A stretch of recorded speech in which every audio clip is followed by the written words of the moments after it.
Hola, buenas noches. Gracias a todos por haber venido. Hoy tenemos esta experiencia de arte en proceso, una charla de Nicolás Dumit Esteves. Es un artista dominicano, es un artista de Santiago de los Caballeros, que hoy está viajando por el mundo con distintas experiencias y distintas formas de llevar su trabajo al exterior. La charla se llama Mi experiencia en la performance, pero vamos a hablar hoy especialmente de su trabajo en distintas situaciones y distintas experiencias realizadas en el último tiempo.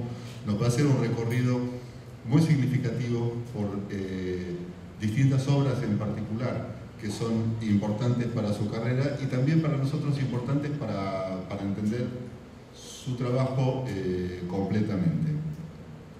Él nos va a hacer una presentación ahora y luego vamos a dar lugar a preguntas y bueno, a un diálogo con ustedes. Nicolás, por favor. Bueno, muchísimas gracias a todos y a todas por venir esta noche. Gracias a todas y a todos aquellos que me acompañaron y que participaron, colaboraron del performance que tuviese lugar el día 26 de enero en el Museo Folclórico Don Tomás Morel, que como saben es una institución que actualmente se encuentra cerrada. Y por lo tanto el performance que yo propuse hacer allí, un performance que se relaciona con el carnaval, tomó en consideración ese aspecto específico del espacio, un museo que está cerrado y viendo el carnaval entonces desde un punto de vista introspectivo. Yo voy a hablar sobre ese performance en particular más tarde durante la presentación. Esteban y yo estamos hablando, antes de que empezara esta plática, sobre la naturaleza del performance, y ya Wilda, quien es parte del Centro León, hace unos días me había enviado unas preguntas sobre qué es el performance, cuál es la diferencia entre el performance y el teatro, y yo creo que sería interesante abordar algunas de esas inquietudes en la medida que yo voy mostrando algunas de las diapositivas que traje, de las imágenes que traje. El performance, una vez oí yo decir a alguien, mientras me iba cambiando para presentar una performance en un espacio en Nueva York, oí a alguien, creo que oí a alguien que dijo, no sé, porque yo estaba en un camerino muy alejado donde se encontraban las bocinas, el equipo de sonido, y estaba apresurándome para ponerme lo que me tenía que poner y viendo que tenía todo listo para salir al espacio. Creo que oí a alguien decir, el performance es como el trabajo sexual, porque cada quien lo hace de una forma diferente. Y nunca me enteré de quién dijo eso y nunca lo cuestioné, simplemente lo tomé como un hecho y lo he venido repitiendo. No hay una definición para el performance. El performance se caracteriza por ser, creo que en castellano se dice elusivo, esa es una palabra en español, elusivo, o sea que nunca es como bien resbaloso. Elusivo, sí, yo lo veo como, si me fuese a crear una imagen mental, lo veo como quizás un personaje del carnaval, quizás bueno, los tiznados que se untan grasa o tizne, y que yo imagino que si uno fuese a agarrarlos se les resbalarían de la mano. Lo mismo pasaría con el performance, porque el performance se resiste a ser definido. ¿Cómo se diferencia? ¿Cuáles son las comunalidades entre el performance y el teatro? El performance utiliza o toma prestado de todas las disciplinas en el arte y de la vida diaria. El performance puede utilizar elementos de la pintura, del dibujo, del video, de la danza, y lo utiliza cuando lo considere necesario, pero el performance no es danza o puede aunque puede incluir elementos de la danza, no es teatro, aunque puede incluir elementos del teatro o elementos teatrales. ¿Qué sucede? Que a diferencia del teatro, el performance no, o regularmente no trabaja con lo que es la suspensión de la realidad. Si vamos a ver una obra de teatro, nos encontramos con que entramos a un espacio, las luces se apagan y entramos a lo que sería una obra de teatro, donde se crea una ilusión, o quizás no lo debería llamar una ilusión, donde se crea una narrativa muy diferente a lo que se está viviendo del otro lado, donde estamos nosotros sentados. Entonces el teatro regularmente trabaja con lo que es la suspensión de la realidad. El performance se interesa mucho en el presente, en el ahora. En el performance regularmente no hay personajes como los hay en el teatro. En el teatro hay actores y actrices. En el performance casi siempre el artista que hace el performance es él o ella misma, aunque hay ocasiones en que este o esta puede encarnar a diferentes personajes o personas, o lo que en inglés se llama alter egos, como egos. ¿Cómo se llamaría esto? Alter egos. Alter egos. Bueno, un poco de información sobre lo que no es el performance. A mí me ha tomado toda una vida, llevo 15 años haciendo performance y todavía no he encontrado la definición, pero creo que en eso se basa, en no definirlo. Hablando sobre mi trayectoria en este campo, me interesa mucho mostrar esta imagen. A ver. Vamos. Sí. Me interesa mucho mostrar esta imagen de la papa móvil, porque este fue el performance que me trajo por primera vez a la República Dominicana a trabajar en un proyecto de esta índole. La papa móvil toma lugar en el 2001. Es como parte de una iniciativa curatorial de Alana Lockhart, que casualmente abre el espacio para que ocurra el primer Festival Internacional de Performance en la República Dominicana. Antes de eso no se había presentado un Festival Internacional del Performance. Ese lo trajo Alana Lockhart desde Alemania en el 2001. Alana Lockhart y yo nos conocimos a través de email, todo un performance, y ella me invitó a que viniese aquí con la papa móvil. Me imagino que prácticamente todo el mundo está familiarizado con lo que es la papa móvil, que fue un vehículo en que se transportó Juan Pablo II cuando vino al país décadas atrás, y que lo protegía de ser herido por balas o de que pudiese ocurrirle algo, porque está el automóvil, la papa móvil está blindada. Yo quería trabajar en esa época con el concepto del papa móvil, pero en vez de eso crear lo que es una papa móvil, que es una bicicleta que transporta en su parte trasera una papa y que además viaja con 6 motoconchistas, creando una especie de caravana política, procesión religiosa. Los motoconchistas transportan pistolas de agua de plástico. Pero ¿qué pasa con todo este juego y con toda esta ironía de lo que es la realidad del diario en la República Dominicana con lo relativo a lo político, a lo religioso? Que a esta caravana se le une a última hora un carro de la policía real con su sirena y todo, y también se le une unos dos policías armados con rifles de verdad que van al final de esta caravana. La papa móvil viaja por 3 vecindarios en Santo Domingo, Villa Duarte, Villa Mella y Villa Francisca, repartiendo cupones por 5 libras de papas que pueden ser canjeados en el Museo de Arte Moderno de Santo Domingo. La idea también es comentar que cuando aquí en República Dominicana a uno le está yendo bien, uno supuestamente está en la papa. Entonces, bueno, yo quería poner a todo el que yo me encontraba en la calle, en la papa, que fuese por unos minutos. Pasaron unas cosas extrañas, tales como el encuentro entre esta caravana y la caravana presidencial. Entonces, como es de suponer, a la papa móvil, a la caravana de la papa móvil, la tiraron a un lado para que pasara el presidente en esa época. Al final del desfile, procesión, la bicicleta llegó, la Papa Móvil llegó al Museo de Arte Moderno en Santo Domingo y la goma de la bicicleta explotó cuando todo terminó. Algo muy extraño. ¿Cómo? ¿No fue efecto especial? No. Hubo una explosión y fue la goma de la bicicleta cuando terminó todo. La Papa Móvil se presentó también en Nueva York y claro, tomó un giro totalmente diferente. En Santo Domingo hay toda esa, o en República Dominicana, yo creo que se aborda todo, se aborda la vida de manera muy performática y yo voy a estar discutiendo esto un poco más tarde. Bueno, un punto de referencia con lo que yo he venido haciendo en la República Dominicana.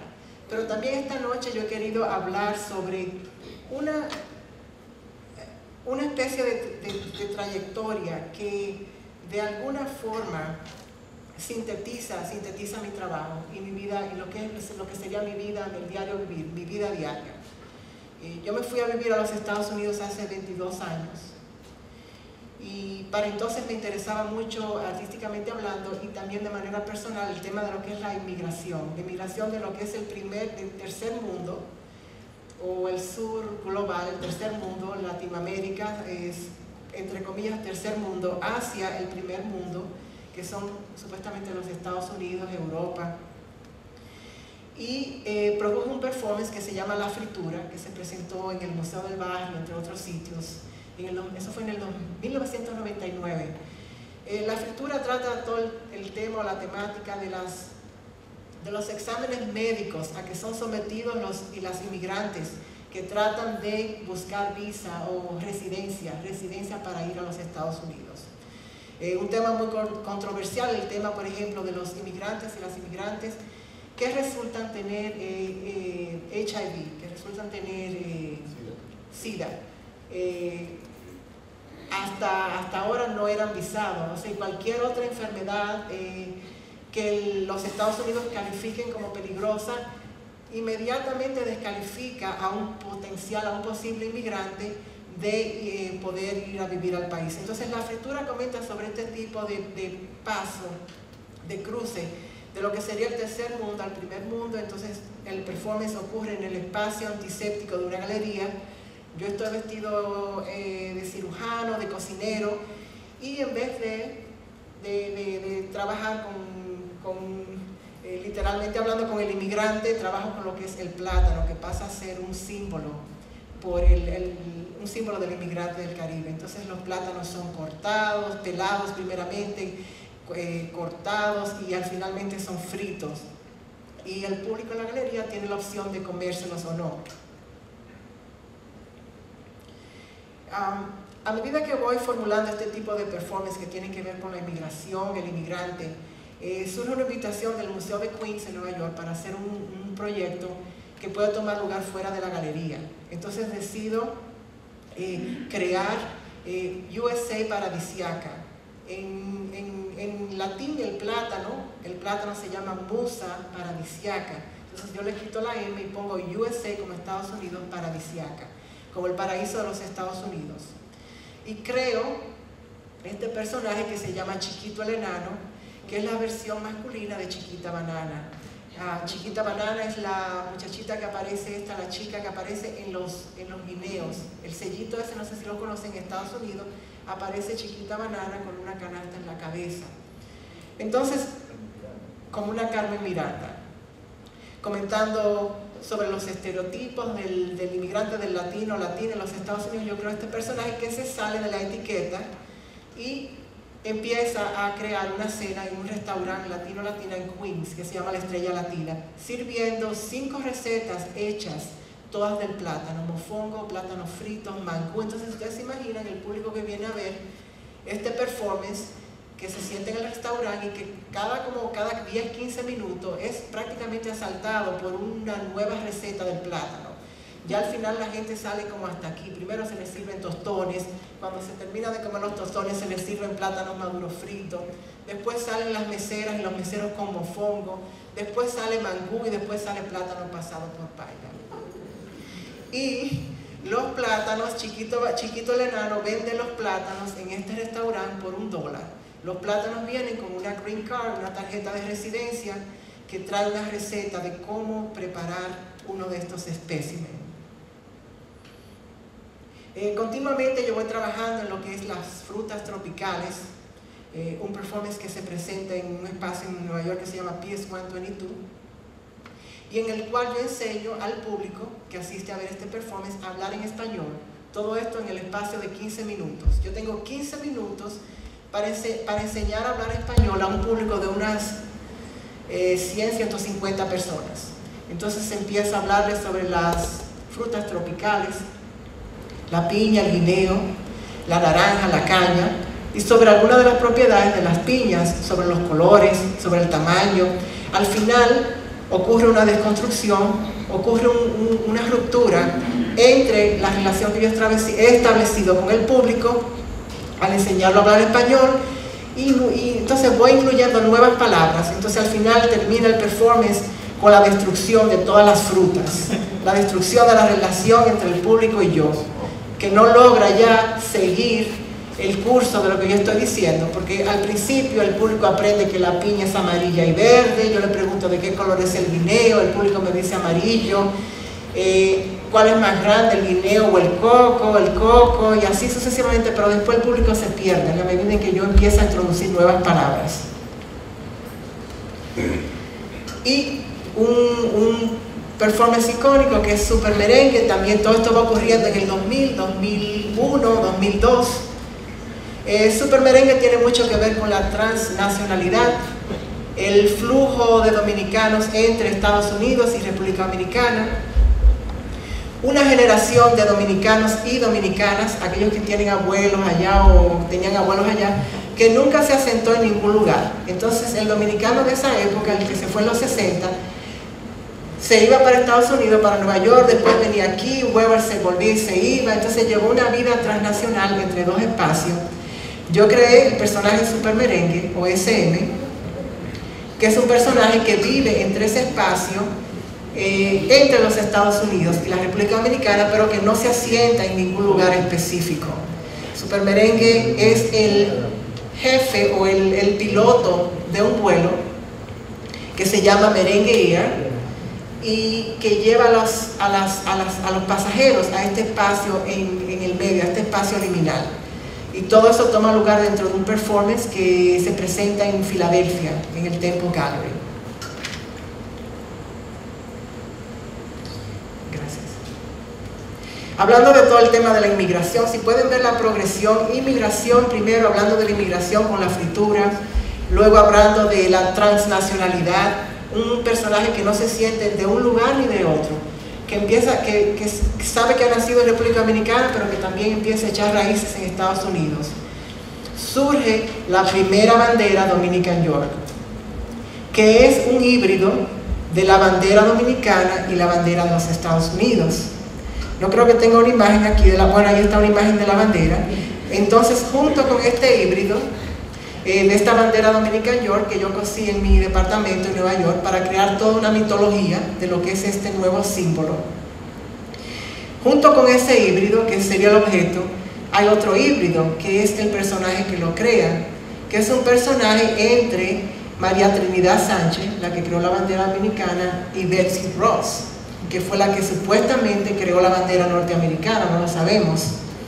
Entonces este personaje se llama Mario Ross. Y Mario vive en este departamento en Nueva York, y allí es donde él cose la bandera, en su silla, en su máquina de coser, y luego toda aquella mitología se lleva al Museo del Barrio, quien adquirió la pieza. Entonces allí está la aguja con que se hizo la primera bandera Dominican York, la silla donde se sentó Mario Ross, la camisa que él utilizó cuando tenía 6 años, la última cédula dominicana que tuvo, los pasajes que utilizó para venir al país,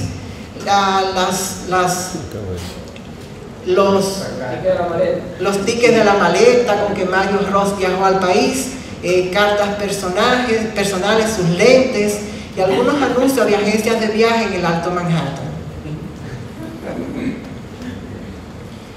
Y todo este preguntarme por quién soy, hacia dónde voy, con lo relativo a la identidad, primero un inmigrante, después un transnacional, después un híbrido.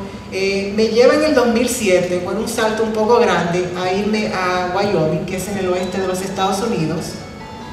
El oeste se caracteriza regularmente, estereotípicamente hablando, por indios y vaqueros, que es lo que uno ve en televisión. Entonces yo decidí hacer un video, esta es solamente una imagen del video, que se llama El Vaquero Naranja. Entonces, cuando yo vivía en Wyoming, me encontré con que todo el tema del oeste, toda la mitología del oeste era ficticia en este momento, porque el oeste se presenta como un territorio abierto, donde uno puede ir y coger el terreno que uno quiera, pero sucede que todo ese terreno que ustedes ven detrás de mí ya está tomado, o está tomado por las grandes compañías transnacionales. O sea, cada pulgada de tierra en Wyoming le pertenece a alguien. Entonces el mito del oeste, como un lugar abierto donde uno puede llegar y cercar un pedazo de tierra y cogerlo, todo eso es una fantasía. Y el Vaquero Naranja se encuentra con esto.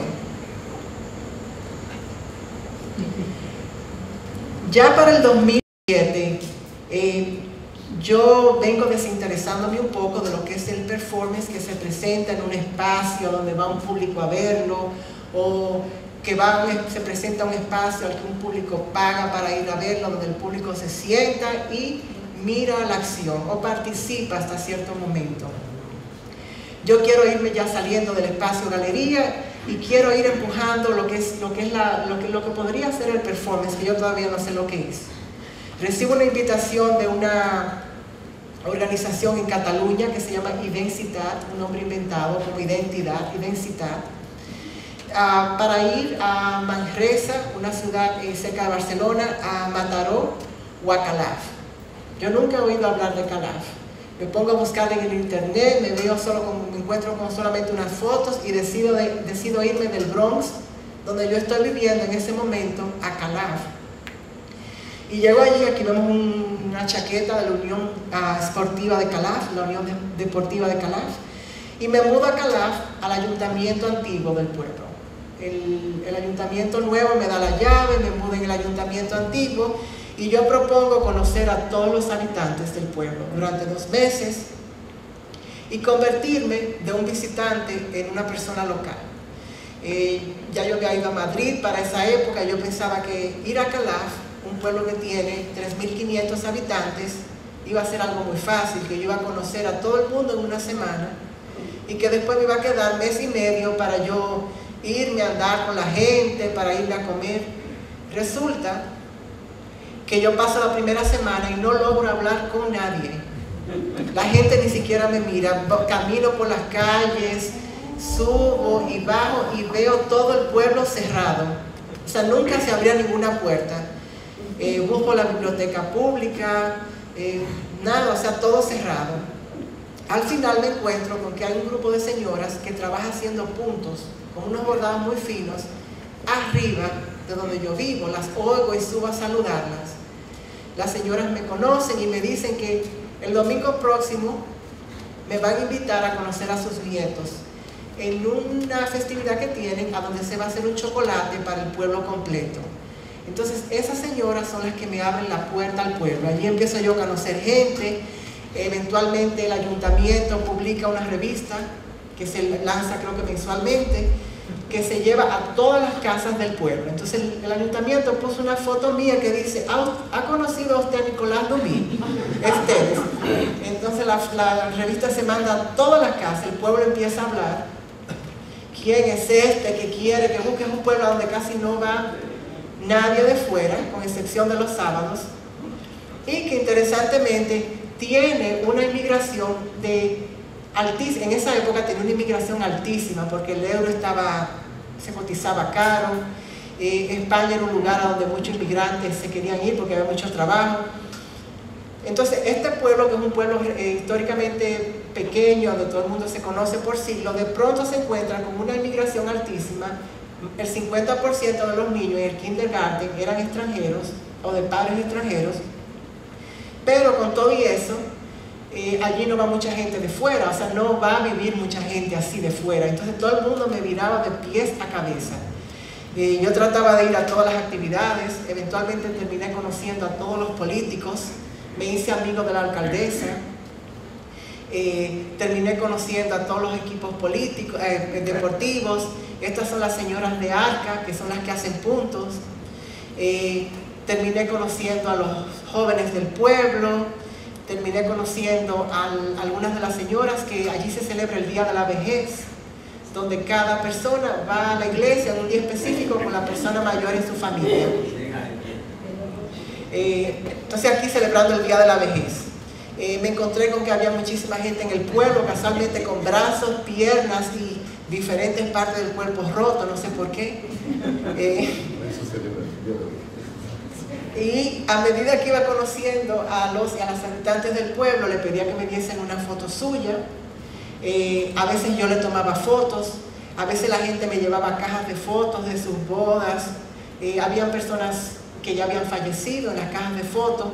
Yo también decidí irme al cementerio a conocer, a presentarme a todos los muertos del pueblo, uno por uno, para decir que había conocido a todo el mundo. Estas son algunas personas que yo conocí. Ese es uno de mis mejores amigos del pueblo, Juan Carlos, que es policía, fue policía, ahora ya es una persona adulta, ahí está cuando estaba pequeño. Algunos de los niños. Y eventualmente yo hice una iteración, o sea, una variación de lo que fue esta experiencia, que yo no la llamo performance, que se llamó Encantado de Conocerte, Pleased to Meet You. Recopilé todas las fotos del pueblo y se hizo un álbum de familia que se imprimió en una edición de 2000, sin nombres. Eventualmente el álbum de familia pasó a circular por el pueblo, la gente lo compró como por 2 euros, un precio simbólico. Y ahora el ayuntamiento le da este álbum a todo el que llega al pueblo. Es como la presentación del lugar. Luego me fui a vivir a un pequeño pueblo en Estados Unidos que se llama Peterborough, a hacer una variación de esta experiencia, que yo no lo llamo performance. Y cuando terminemos la charla podemos hablar sobre esto. ¿Qué pasó? Yo pensaba, bueno, ya yo presenté esta experiencia en Calaf, en Cataluña. Ahora me será muy fácil porque estoy en casa en Estados Unidos. Un pueblo progresivo, políticamente hablando, progresista, un pueblo muy adinerado, muy pequeño, la gente es subabierta, la gente habla hasta por los codos porque la gente es sobreeducada, o sea, todo el mundo lee, todo el mundo participa en las reuniones políticas, cívicas, pero me encuentro con que allí hay una serie de dinámicas diferentes. Allí la gente no me ve como una persona que viene del Bronx, como me veía en Cataluña, que sabían que yo había nacido en Dominicana, pero que yo venía del Bronx, el hombre del Bronx. Y en Cataluña pensaban, por ejemplo, me preguntaban, ¿usted es antropólogo? ¿Usted es historiador? ¿Usted es fotógrafo? Y yo les decía, bueno, ninguno, todas y ninguna. Y me decían, pero ¿por qué? ¿Cómo es esto arte? Bueno, al final la gente no le importaba, sino que se enfocó en las relaciones que fueron surgiendo. Y lo que fue una experiencia que yo pauté desde la perspectiva de arte y vida diaria, pasó de nuevo a ser una experiencia de la vida diaria. Porque ya esto lleva como 7 años. Yo voy cada año allá a visitar el pueblo.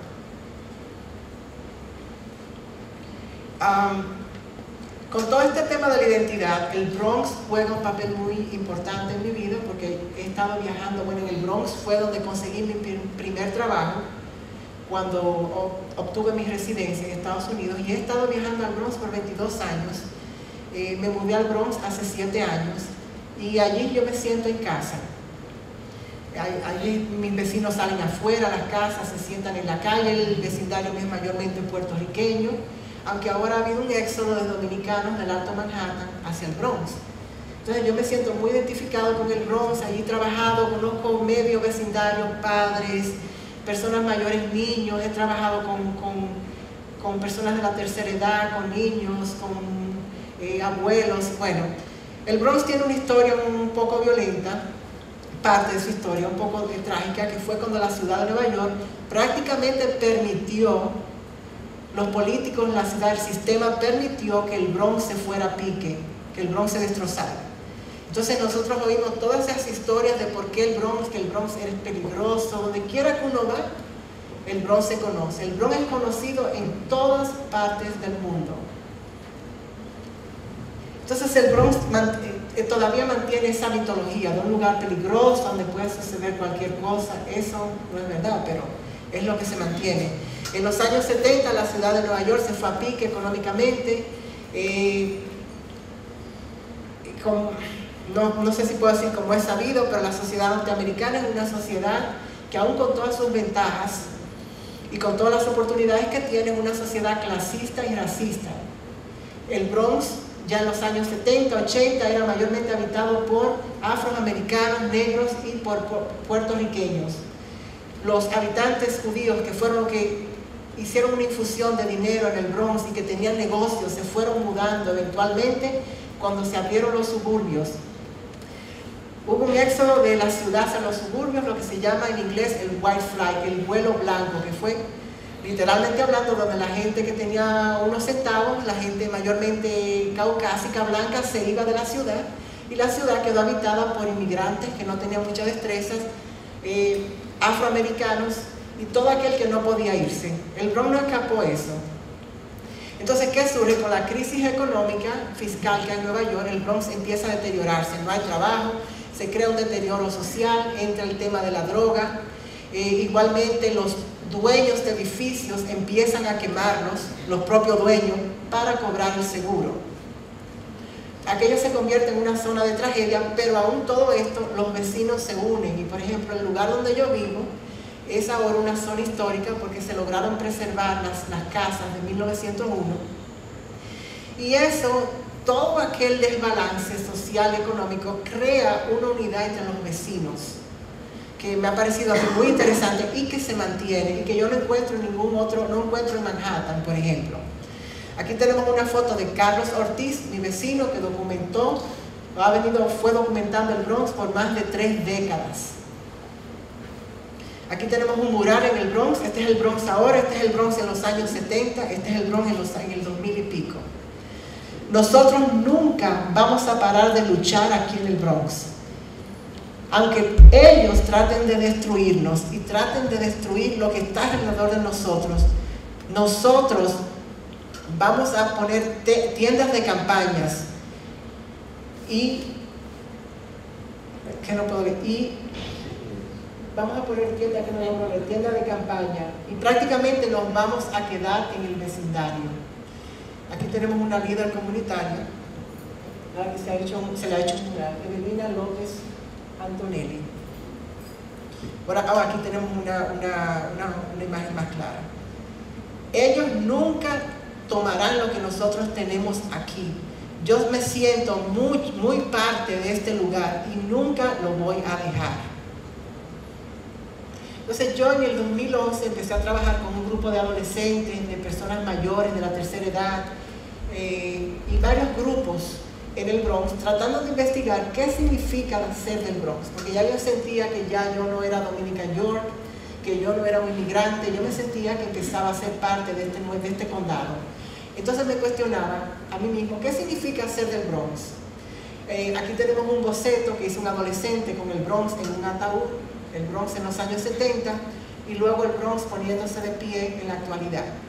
Este proyecto, yo lo llamo un proyecto, entonces se llama Born Again, nacido de nuevo, que en Estados Unidos esto tiene una connotación religiosa, porque nacido de nuevo o Born Again son las personas que se bautizan y que se convierten, broadly speaking, o sea, generalmente hablando. Entonces aquí tenemos el Bronx muerto en un ataúd y el Bronx de nuevo de pie. Este es el Bronx ahora, una gran diferencia a lo que era el Bronx en esta época. Este es mi vecindario ahora.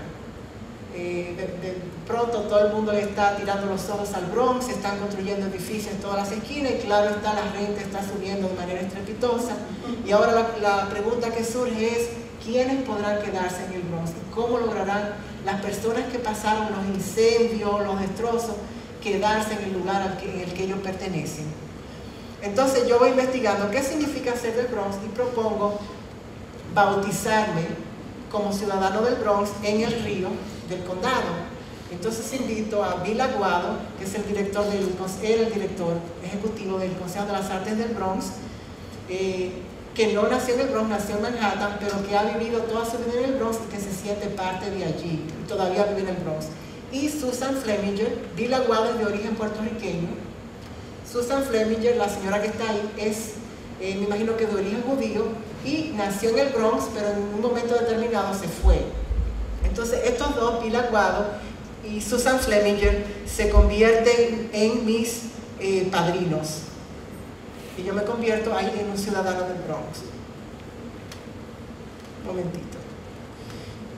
Aquí tenemos el bautizo que fue oficiado por una artista de performance muy conocida en Estados Unidos que se llama Martha Wilson, que es una de las abuelas del performance prácticamente, esta que tiene el pelo rosa, blanco de un lado y rojo del otro. Asistieron los adolescentes, se hizo una especie de ceremonia. Y dentro de lo que fue Born Again, dentro de lo que fue este proyecto, yo invité a unos 8 artistas a que respondieran a qué significaba ser del Bronx. Entre ellos y ellas, Linda Montano, que también es otra de las abuelas del performance. Entonces Linda y yo salimos por 3 días a caminar por las calles del Bronx, preguntándole a la gente o pidiéndole a la gente que escribiera sus esperanzas encima o justo sobre los uniformes que llevábamos puestos. La pieza se llama Esperanza, Hope.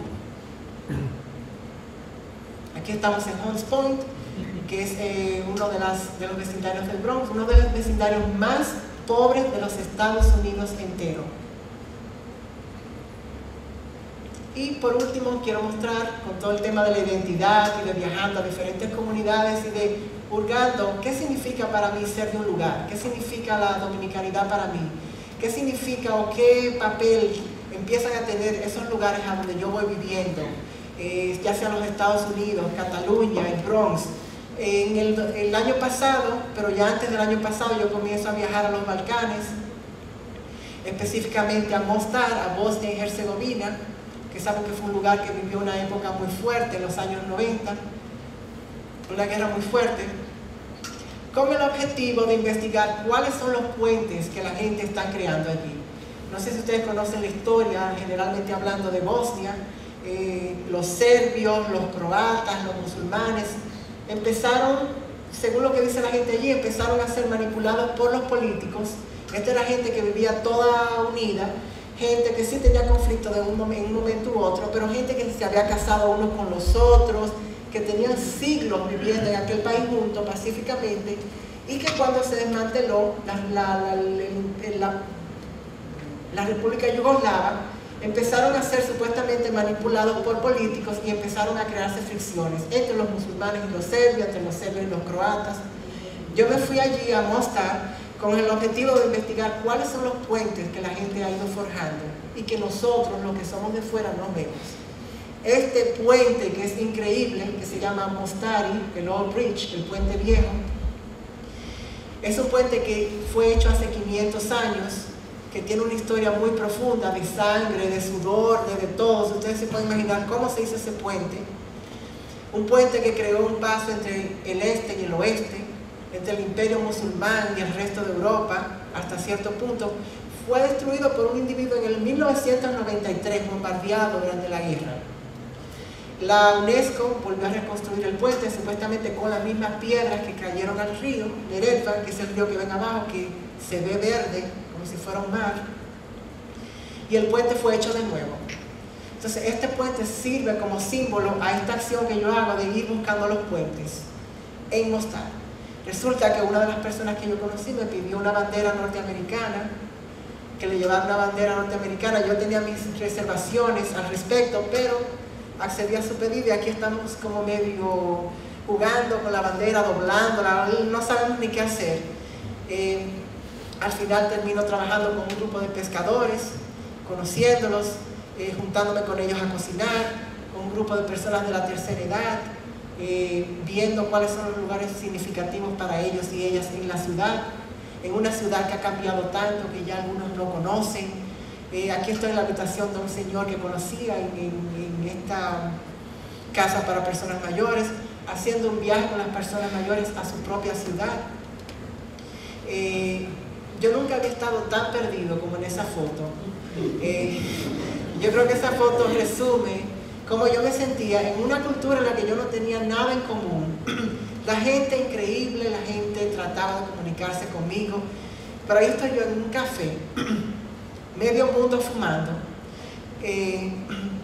la gente en Mostar fuma, bebe, celebra, o sea, la gente trata de celebrar la vida, aún todo lo que ha pasado. Y aquí estoy yo con todas las personas de la tercera edad, totalmente como flotando, o sea, no sé, ni tratando de como aterrizar en el lugar. Aquí me encuentro haciendo un viaje que este señor inició,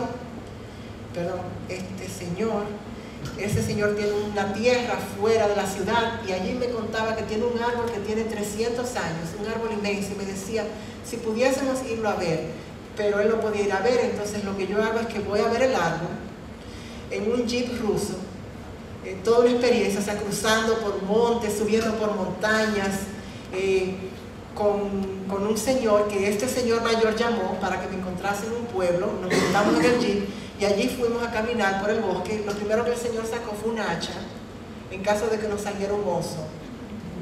Empezamos a caminar por el bosque hasta que ahí estamos, el chico del medio fue el que me traducía. Ven el hacha aquí con el señor, pero Reich se llama, pero Reich y Serjan, y aquí está el árbol del que el señor habla. Aquí está el árbol que tiene 300 años.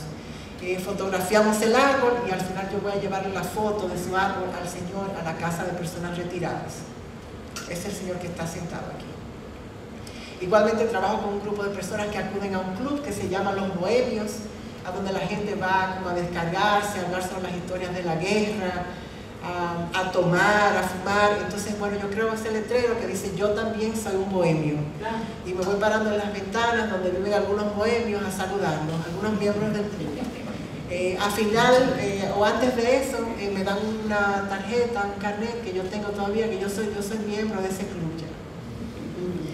Y ahí terminan y al final de mi estadía en Mostar, yo organizo una fiesta con todos los grupos que conocí en el Club de los Bohemios. Y ahí se junta todo el mundo a celebrar. Ahí se aparece un chico a cantar canciones con un acordeón, canciones de la época del Imperio Otomano. La gente empieza a tomar, a fumar, hasta que la policía casi nos saca del lugar. Al final hasta un choque pequeño, nos juntamos a comer y suceden muchas cosas interesantes, porque yo no tengo tanta información del lugar como tienen las personas de allí, pero según me comentan, cruzaron personas de un lado de la ciudad a otro. Mostar es una ciudad dividida, generalmente hablando, un lado es católico y el otro lado es musulmán. Hay una autopista y un puente que lo dividen. Uno puede ir a donde uno quiera, pero regularmente los católicos y cristianos viven de un lado y los musulmanes del otro. Yo resultaba que estaba viviendo del lado musulmán. Yo aprendí muchísimo de esta experiencia en Mostar, porque no solamente Mostar es dividido, sino hasta las ciudades aquí mismo, en Santiago, los vecindarios en Santiago donde vivimos experimentan cierta división. Y en Nueva York, donde yo vivo también, hay mucha diferencia entre Manhattan y el Bronx.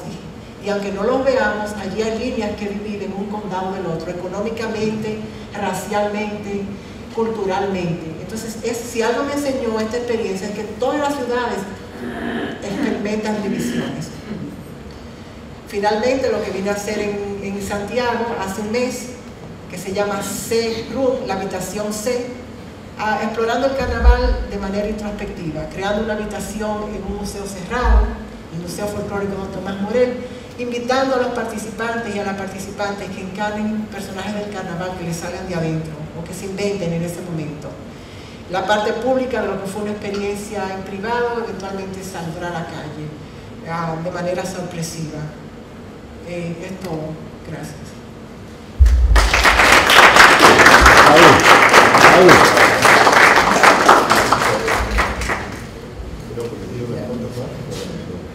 Bueno, y ahora, gracias. No, bueno, tanto hablar así como de acciones, digo, vamos a empezar una ronda de preguntas y pensé que lo mejor sería empezar por los que están más cerca. Entonces te voy a preguntar algo. Con algo que hablaste hace un rato sobre la performance, no te sentías como del todo cómodo. Pensaba como, hoy no hablas de experiencia. Y en un momento conversamos también sobre la posibilidad de que fuera una intervención, ¿no? Pero hay una constante en todo el trabajo, que es como hacer un contacto, conocer gente, tomar algo de la gente que te está ofreciendo y señalar algo, o como decías, encender un foco, encender una llama. ¿Qué pasa con ese contacto con la gente? Que es como si el contacto fuera la acción, porque es como una constante de todo el trabajo, ¿no? El tema de los encuentros es muy importante, los intercambios entre ya sea los colaboradores, participantes y yo, y surge a varios niveles. En el caso de encantado de conocerte, es muy sutil, porque yo me mudé a un pueblo por un tiempo largo, con la inquietud de ir conociendo a las personas del pueblo y de ir estableciendo contactos con ellos y de ir abriendo intercambios. Y en el caso, por ejemplo, de la habitación o cuarto C, que fue el performance que yo presenté hace unas semanas, la dinámica es diferente y aunque sea diferente, no deja de tomar en cuenta los contactos, los encuentros, porque para mí, ampliamente hablando, el performance es todo lo que ocurrió ese día en esas 8 horas y todo lo que ocurrió alrededor de esas 8 horas. Las personas que yo conocí, las compras que hicimos en las diferentes tiendas, las conversaciones que tuvimos, los barrios en Santiago a que yo fui, las diferentes zonas a las que yo tuve que ir entrando y cruzando, todas las negociaciones que tuvieron que tomar lugar para que surgiera esta performance o este performance de 8 horas, que en ningún momento va a poder, ¿cómo se dice? Summarize, no va a poder sintetizar todo aquello que ocurrió hacia alrededor. Pero igual, en cuanto a recién decís performance también, pero al margen de las nomenclaturas y de los nombres, performance quiere decir como acción o actuar. Pero puedes hablar de experiencia, porque al final me parece que quizá en tu trabajo es más importante la experiencia de hacerlo, o sea, de participar con otros de una cosa, como de incluirlos en esa bola, más que actuar frente a otros. Sí, tienes razón. En el caso de la habitación C o el cuarto C, luego de terminar el performance, yo siempre me doy unos días para procesar lo que ha ocurrido. Yo me preguntaba cuál fue mi papel en todo aquello. Y hablaba con mi mentora, Linda Montano, y Linda me decía, a lo mejor el papel tuyo fue simplemente abrir un espacio. Yo abrí el espacio para que esta experiencia tomara lugar. ¿Por qué? Y Linda me decía, porque ya todo el que fue allí, o la mayoría de las personas que fueron allí, son artistas de performance. Entonces tú simplemente abriste un espacio o encendiste esa llama que lo invitó a ellas y a ellos a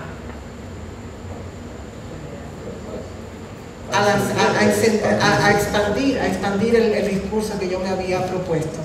Entonces, en definitiva, todo el que entró allí era un artista de performance de alguna forma. Todo el que entró allí ya estaba o llevaba dentro lo que es el artista. Y simplemente, para algunos y algunas, simplemente lo que yo tuve que hacer fue como removérselo.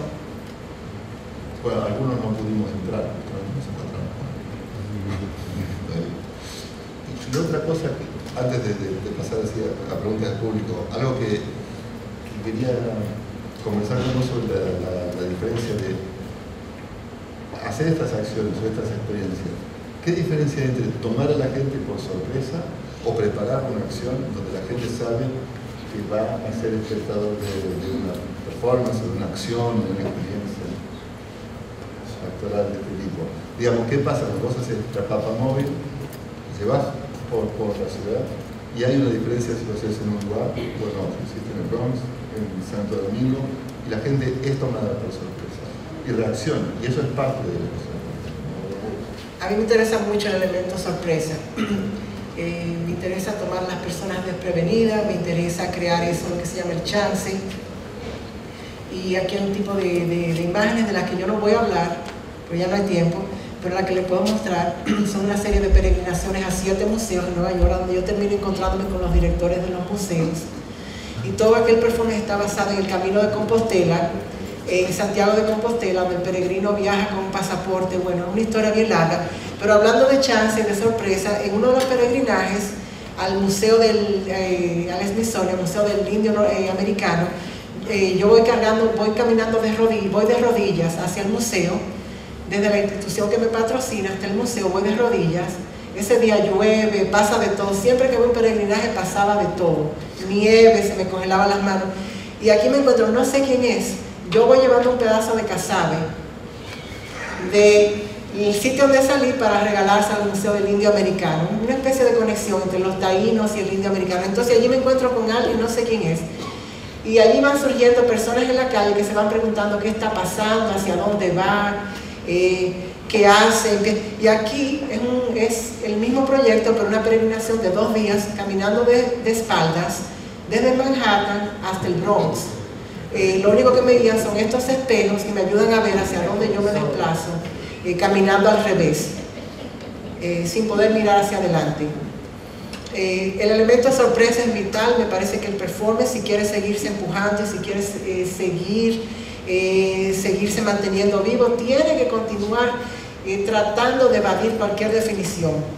Por eso le comentaba a Esteban ahorita que aunque admito y veo el valor de lo que son los festivales de performance, y aunque yo he participado en algunos, el público que va a un festival de performance ya sabe cómo actuar, a dónde sentarse, qué hacer cuando una performance. Es muy diferente cuando usted se lanza a la calle o cuando usted invita a las personas que con usted se encuentran a ser parte de lo que usted hace y a ser artistas. Por eso te preguntaba si al margen de las nomenclaturas, si de los nombres, o si es performance, o si es happening, o si es no sé qué, si es que no, si pudiéramos usar un nombre, una alternativa de nomenclatura, si intervención, sería una cosa así, porque esa intervención no deseada, no esperada, tiene como algo de performance, ¿no? Alguien que rompe en un lugar y de golpe está pasando una cosa, no alguien que está esperando que suceda algo enfrente, alguien que se va a descolgar del techo, o se va a descolgar, yo diría que a mí lo que más me interesa es lo performático en el día a día. Yo he venido trabajando mucho con lo que es la vida diaria y tratando de difuminar lo que es el arte y la vida diaria y de crear situaciones a donde uno no sabe a dónde empieza el uno o la una y dónde termina la otra. Hablo de lo que son experiencias, porque llamar, por ejemplo, ciertas de las acciones que yo he hecho en performance me parece que para mí dejan mucho fuera. En el caso, por ejemplo, de lo que presenté en Bosnia, es un performance, pero para mí no es justo llamarlo un performance porque las personas que están participando en él lo ven como parte de su vida diaria. Entonces, para mí eso es una experiencia de arte y vida diaria, que incluye a las dos. Aquí vemos la guía devocional de los peregrinajes que se creó en Terciopelo y que le explica a otras personas cómo pueden hacer sus propias peregrinaciones por amor al arte. Bueno. ¿Quiere hacer una aparte? Por favor. Buenas noches, mi nombre es Juan Gutiérrez. Felicitado a mí, muy interesante. Yo creo que tú has sido un artista, bueno, para mí, no sé, bueno, que me ha llenado de verdad. O sea, que ha hecho el trabajo como tiene que ser. Felicidades. Gracias.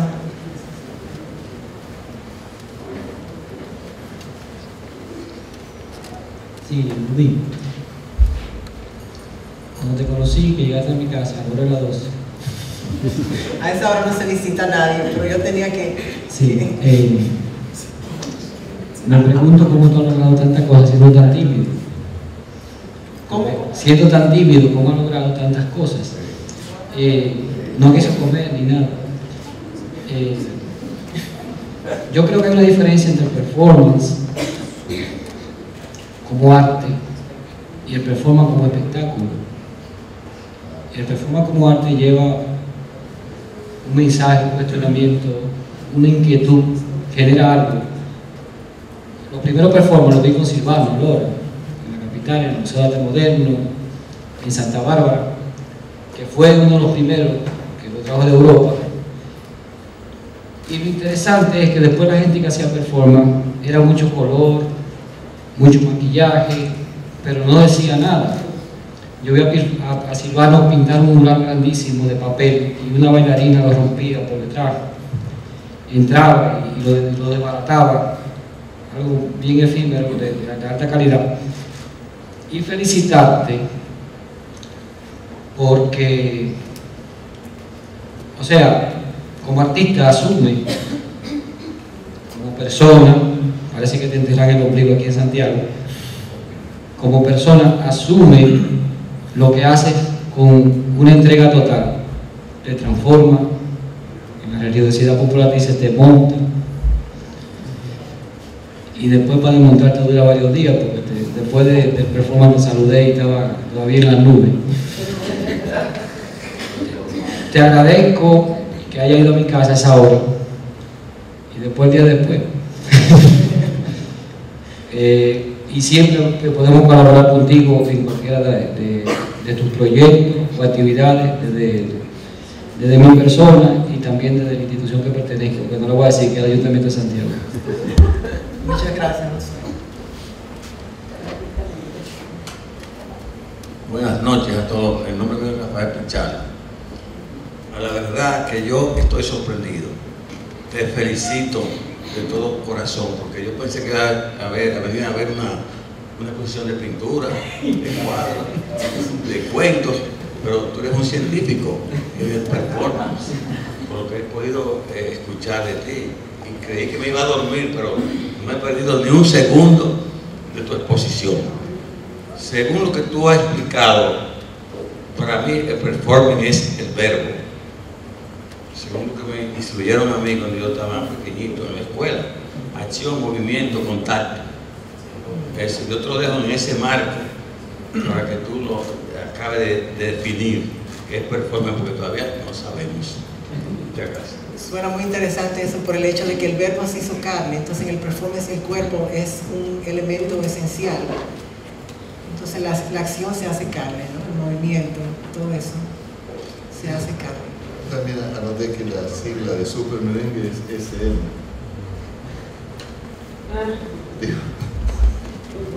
Empieza, bueno, ahí, mi performance tiene mucho juego con lo que es el género y todo eso, y con lo que es la identidad, nacionalidad, entonces siempre todo ese tema se mantiene de forma muy elusiva, muy resbalosa, sí. Dumir, yo soy Adelaida Fernández. Cuando estábamos pequeños, íbamos a la playa en Semana Santa. Dumir siempre cogía un cuaderno y se iba para los cementerios.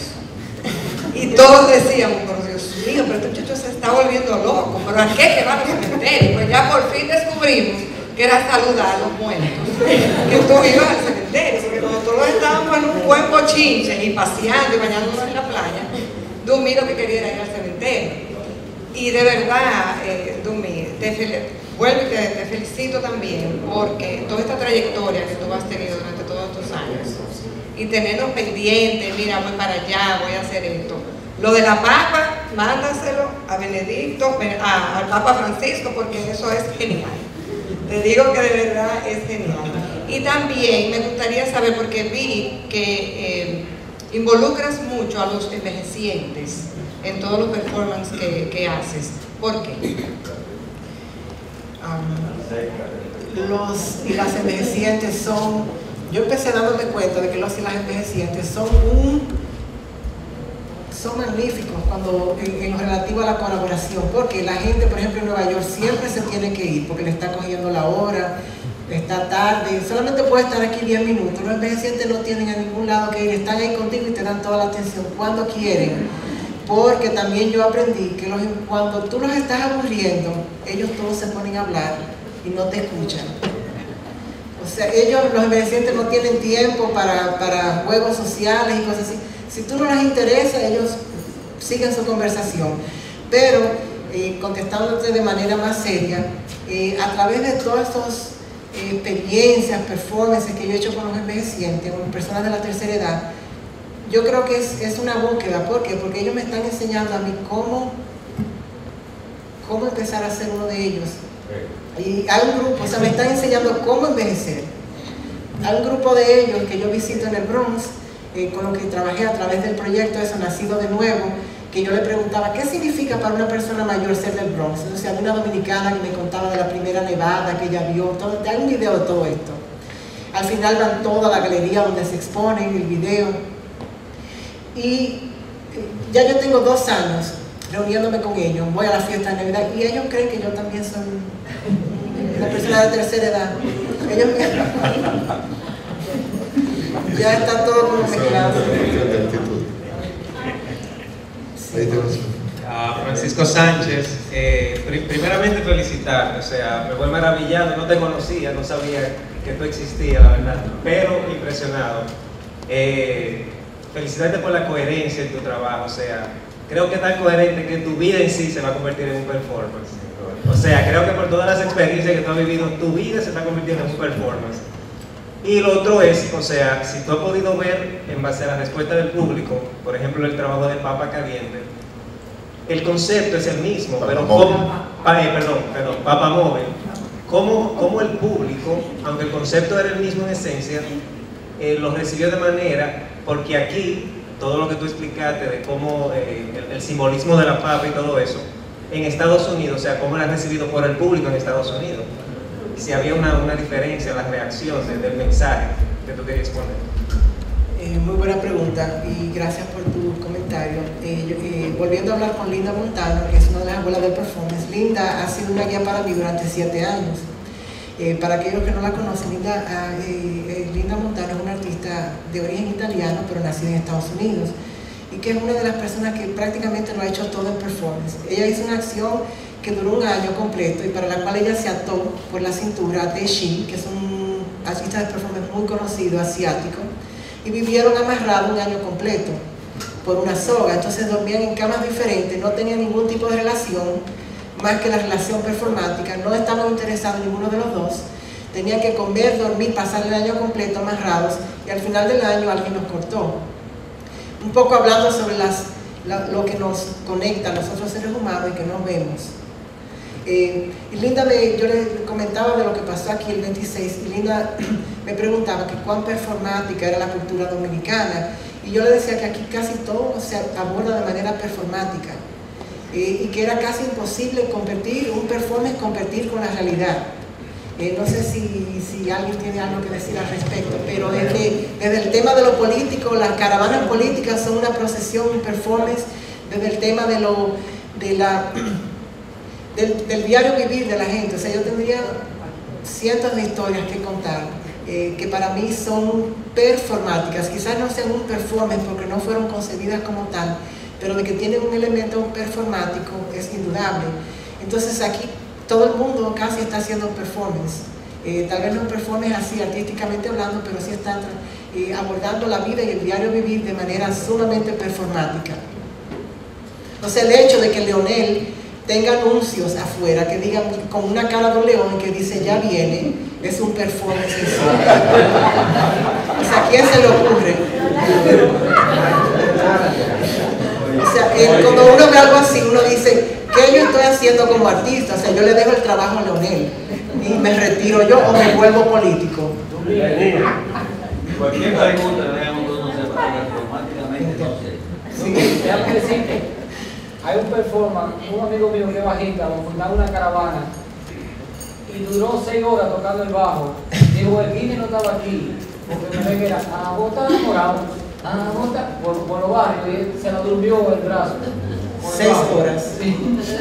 Ese es un endurance, ¿no? ¿Cómo se dice en español? Endurance, cuando es un performance que un entrenamiento de larga duración. Muchas gracias a ustedes, buenas noches. Buenas noches. Señor Domingo. No es una inquietud o una idea si puede ayudarme a entender. Observamos su exposición, su idea, pero lo que llama la atención es su edad. Me gustaría saber, no interés personal o al público, saber el interés que permite a usted penetrar en ese performance, viajando en diferentes países, una cultura internacional y además la palabra que me da sorpresa, usted dice es un trabajo por amor de arte. Me gustaría saber realmente la necesidad que empuje a usted hacer ese trabajo y llevar esa cultura hoy al Centro León. Muchas gracias. Gracias. Una pregunta muy difícil, que quizás yo voy a contestar de manera muy simplística. Yo he hecho performances, la gente me pregunta, ¿por qué tú hiciste eso? Y no sé si mi respuesta inmediata es porque yo tenía que hacerlo. Entonces es como, porque lo tenía que hacer. Es como inevitable. Cuando uno es empujado en la vida a hacer algo porque lo tiene que hacer. Como cuando me ocurrió a mí cuando yo era pequeño, que salí del baño mojado con una toalla, o sea, un niño pequeño, agarré una aguja de coser y se la entré a un enchufe eléctrico. Entonces la aguja me subió hasta el techo y de ahí caí hasta abajo. ¿Por qué yo hice eso? O sea, yo no era tan pequeño, lo tenía que hacer. Aún a costa de que me podía haber muerto. No hay otra explicación, porque lo tenía que hacer. Y lo mismo sucede con lo que hago performáticamente hablando, aunque habrían, claro, respuestas que podrían ser más destiladas, como por ejemplo, crear un sentido de comunidad, buscar mi propia identidad como ser humano, encontrar comunalidades entre otras culturas y la mía. Entonces esas serían respuestas más destiladas, pero en primer momento es porque lo tengo que hacer, porque si no lo hiciera no sabría ni siquiera cómo actuar en la vida diaria. Gracias. Y después... pero había alguien por allá. Buenas noches. Nicolás, hablando contigo constantemente cada vez que conversamos y viendo precisamente hoy parte de tu trabajo aquí esta noche, tú hablas puntualmente de preguntas abiertas que te haces y de momentos importantes, de verte tú como inmigrante y luego de verte como un transnacional, luego de verte como un miembro de la comunidad. Has ido llevando tu trabajo a diferentes niveles con diferentes preguntas para precisamente hacer lo que decía. Si no lo hago, tengo que hacerlo porque tengo que hacerlo. ¿Hacia dónde va el trabajo de Nicolás ahora? ¿Hacia dónde se dirige? ¿Cuáles nuevos horizontes te visualizas con este nuevo proyecto y con los proyectos venideros? A veces me parece que mi trabajo va hacia una disolución, y entonces le comentaba a Esteban que llegan momentos en que la vida misma me parece más interesante que el arte. Y me pregunto, ¿será importante para mí continuar haciendo arte o será más importante abordar la vida desde otra perspectiva, que es lo que el arte me ha enseñado? Y como dice también mi mentora Linda Montano, ella quiere llegar a un punto como artista en que al hacer arte no sea necesario, sino que el arte le haya enseñado a ella una lección y en el que el hacer arte no sea ya una necesidad para su persona. Está instalado en todas partes. El arte es, el museo se sale a la calle, el arte es todo lo que hacemos. O la vida se aborda desde una perspectiva artística. Hay algo que le diga, alguien tiene una... perdón. Yo quería saber, ¿se es un artista de performance? ¿Se forma? ¿Se educa a una gente para hacer ese tipo de arte? ¿Existe escuela de performance que se diferencia de otra escuela de arte? ¿Hay alguna manera de sistematizar esto de forma tal, por ejemplo, a mí me llama muchas veces la atención, tengo cierto temor de decirlo, que cuando tenemos concursos y hay varios performances, hay una serie de gente que se llama jurado que dicen, este es el mejor performance. Y yo me pregunto siempre, ¿por qué hay un performance que puede decir un jurado que ese es mejor que este otro performance? ¿Dónde están los criterios? Para contestar la primera parte de la pregunta, en la actualidad el performance se ha comodificado, como se ha institucionalizado las otras... Mercantilizado, quiere decir. Comodificado. Como commodity. Sí, se ha vuelto como... No tanto relacionado al dinero, sino que se ha institucionalizado, yo creo que es una mejor palabra. Entonces ya hay escuelas que hay maestrías, por ejemplo en Estados Unidos, donde se enseña performance. Para la gente de mi generación y las generaciones anteriores, el performance era algo que nadie sabía lo que era, nadie estaba supuesto a saber lo que era, pero uno tenía que inventárselo. Entonces están artistas como Coco Fusco, la cubana, que fue mi profesora por 2 años. O sea, Coco no estudió performance. Eso no quita que haya leído sobre lo que hicieron otros artistas de performance, que haya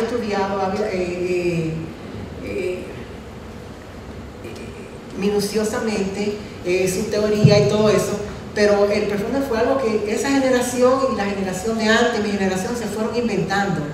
Entonces uno iba identificando personas a las que uno se sentía atraído profesional o artísticamente hablando, las identificaba, entonces decía, bueno, yo quiero estudiar con esa persona. Esos eran los mentores o los guías de uno, pero no había programas como ahora de maestría en Estados Unidos, donde uno se graduó con una maestría en performance.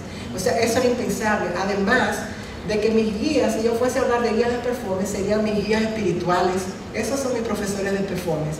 Mis guías académicos o mis profesores académicos, mi mamá y así una serie de personas. Esos fueron los que me llevaron a donde yo estoy.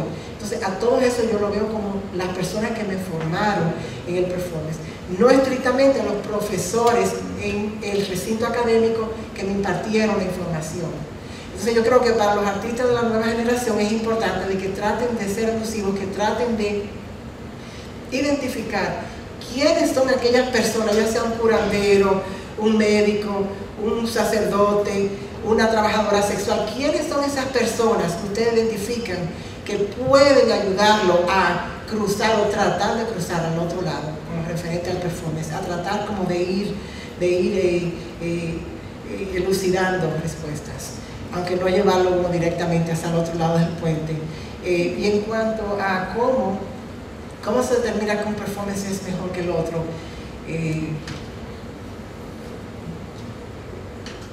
bueno, yo diría que hay performances que son muy malos, ¿no? Que uno podría casi descartarlo. Hay performances que son muy estereotípicos, el performance donde, claro, se desnuda una persona, se toma un vaso de agua, esas cosas que ya se han visto, uno puede inmediatamente descartar que son derivados de otros performances que se han hecho ya en antaño. Puede ser sí, cosas con sangre, aunque eso no quita que alguien haga algo nuevo con sangre que sea interesante, o que se tome un vaso de agua de forma interesante, o que se desnude de forma interesante. Pero es cómo se aborda estéticamente, conceptualmente, a veces políticamente, experimentalmente, lo que se hace.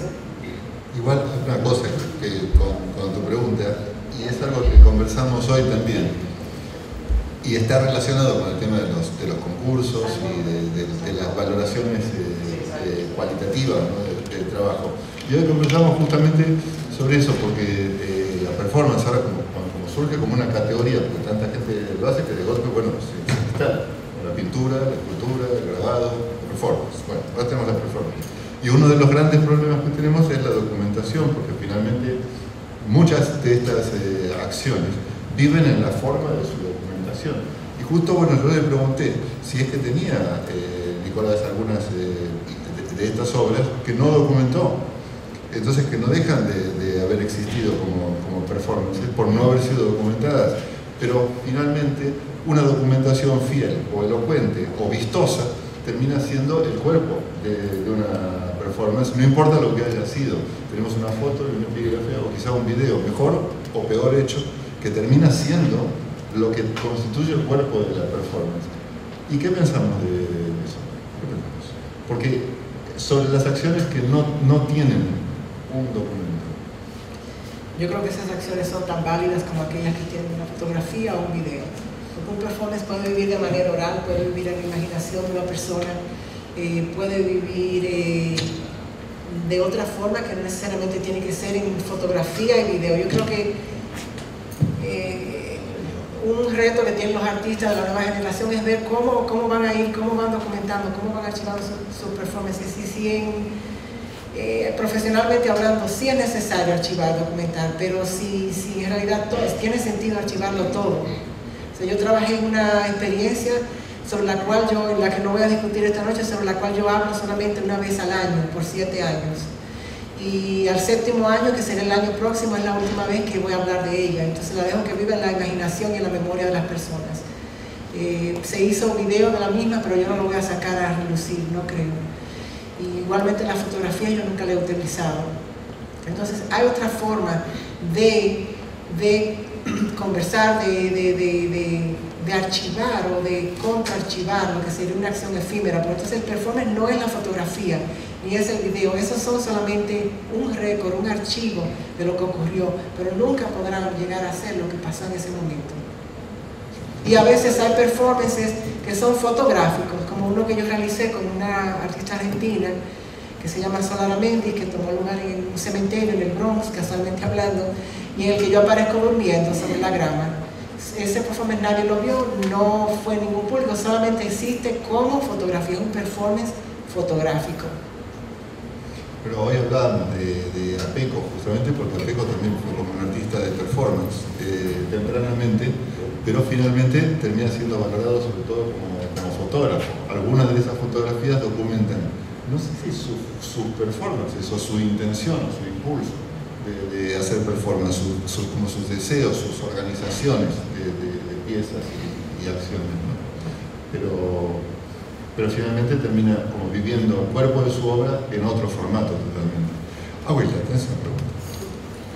Bueno, hace un ratito, pero Nicolás, bueno, un placer conocerte de verdad y haber compartido contigo toda esta experiencia.